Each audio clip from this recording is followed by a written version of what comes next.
In angiosarcoma, sarcoma refers to a malignant tumor and angio refers to a blood vessel or a lymphatic vessel.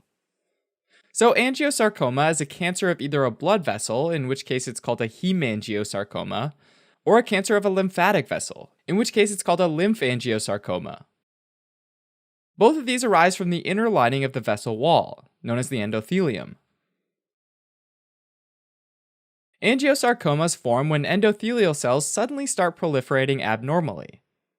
If these masses grow inside the blood vessel lumen, they can obstruct the blood flow, and that can interfere with the oxygen and nutrient supply to various tissues, and eventually can result in tissue ischemia.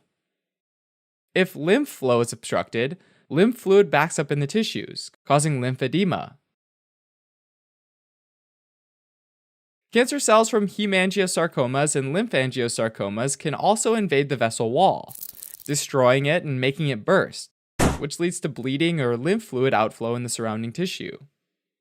In general, these cancer cells multiply at a very rapid rate and can be easily carried by blood flow or lymphatic flow to faraway sites of the body, particularly the lungs, where they form a new metastatic tumor. And that's why angiosarcomas are considered to be extremely aggressive.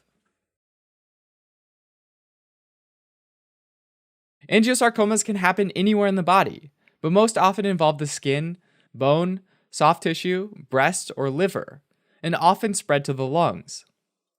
Angiosarcoma, the skin usually shows up on the head or neck as a raised purplish skin area that looks like a bruise and doesn't heal and might bleed. It can be painful or might be accompanied with swelling in the surrounding skin.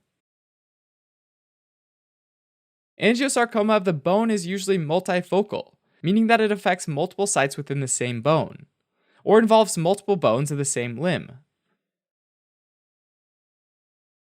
The exact causes of angiosarcoma is still unknown.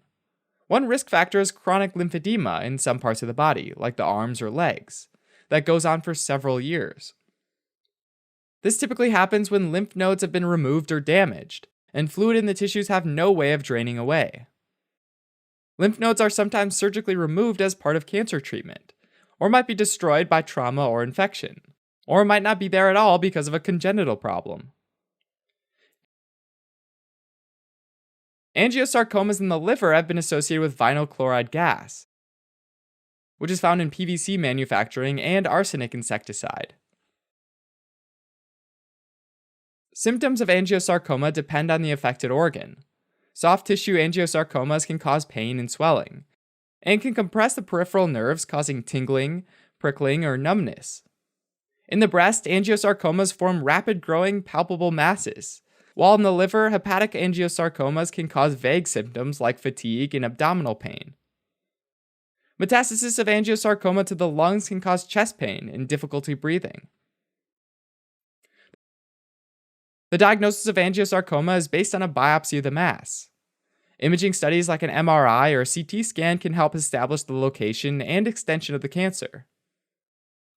Treatment of angiosarcoma depends on the location and extent of the tumor, and it can include surgery, chemotherapy, or radiotherapy, or some combination of these three. Alright, as a quick recap, angiosarcoma is an aggressive cancer of the endothelial cells lining the walls of blood vessels or lymphatic vessels. It usually affects the skin on the head and neck, soft tissue, bones, breast, or liver, but also metastasizes quickly, especially to the lungs.